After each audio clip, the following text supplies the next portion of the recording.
Hey softball fans, Steve Butler here with Ricky Dominguez, Sonic 625, and Mr. Ray Cash. Ray Cash has been throwing U-Trip for 20 plus years, and he's given up some time today to talk with us about pitching, some pitching tips, how to throw different pitches, his pitching philosophy, and we appreciate you watching this video. All right, take it away, Ray. And I didn't know it, but God had his hand in my life at that particular time, because when I was sitting under that bridge and I started to saw on my wrist, I met a guy. He was a church-going guy, and I didn't care much about the church thing, but he did offer me a place to stay in and a meal. And after I'd been there for a few days, I robbed him and I stole his car. And I went out on a binge. Speed addicts go on binges, and I went out and I've been through quite a bit in my life, and I didn't know what was fixing to come up on me.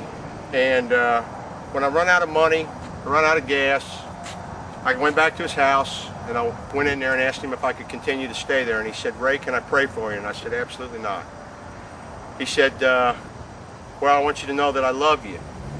And I laughed at him, and I thought that meant that he was some big sissy or something, you know, or some wuss, because how could he love me after I'd just done what I did to him?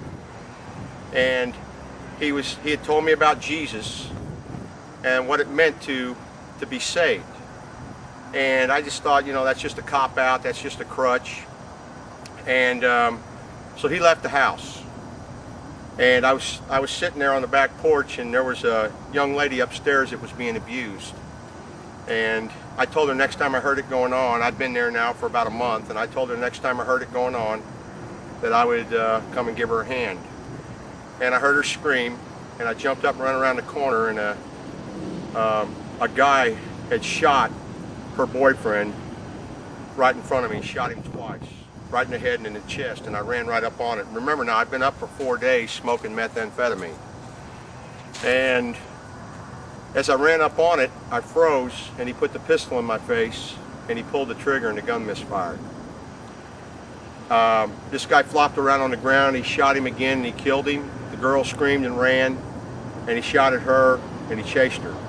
And I was froze right there. I didn't do anything. I just frozen up. And it was hard for me to tell that story for a long time, because guys want to be the heroes, especially guys that are very prideful, arrogant. It was hard for me to tell that story because I wanted to be the one that saved the day.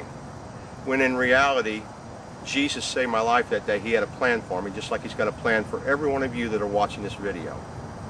Okay, I'm going to throw a little batting practice here to my buddy Ricky. And as I pitch to him, we've done taking a little batting practice. I know that Ricky's an up the middle and an opposite field hitter. The success that I've had with hitters that go to the opposite field when they're a right-handed hitter is I come out here to the side of the rubber and I try to break the ball into them, okay, because they're trying to go to the opposite field. They want the ball out over the plate. When you throw that ball and it curves into them, it's very hard to hit that ball to the opposite field.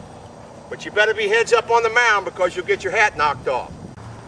Anytime a pitcher faces a batter, and it's the first time they faced, I always feel like the pitcher has the advantage.